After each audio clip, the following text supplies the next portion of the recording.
Hi అండి, welcome to our channel. ఈరోజు sandwich ఎలా తయారు చేయాలో చూద్దాం.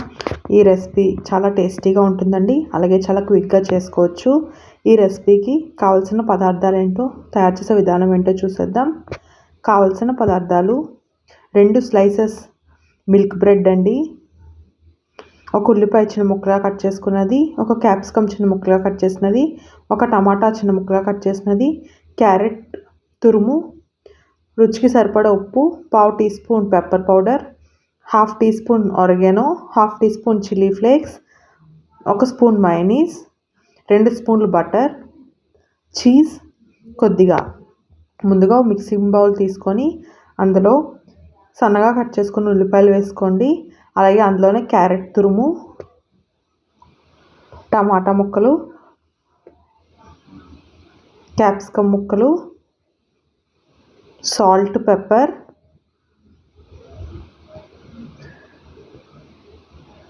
అలాగే చిల్లీ ఫ్లేక్స్, ఆరిగానో, మయోనీస్ వేసుకొని ఒకసారి మొత్తం బాగా కలుపుకోండి. మొత్తం అంతా బాగా కలిసేలాగా కలుపుకొని పక్కన పెట్టుకోండి. ఇప్పుడు బ్రెడ్ని తీసుకొని దాని మీద కొద్దిగా బటర్ని అప్లై చేసుకోండి. బటర్ అప్లై చేసిన తర్వాత ముందుగా రెడీ చేసి పెట్టుకున్న మిశ్రమాన్ని దాని మీద ఈవెన్గా స్ప్రెడ్ చేసుకోండి.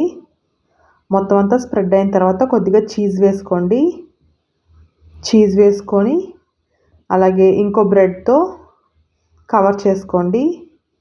ఇప్పుడు స్టవ్ ఆన్ చేసి ప్యాన్ పెట్టుకొని కొద్దిగా బటర్ వేసుకోండి.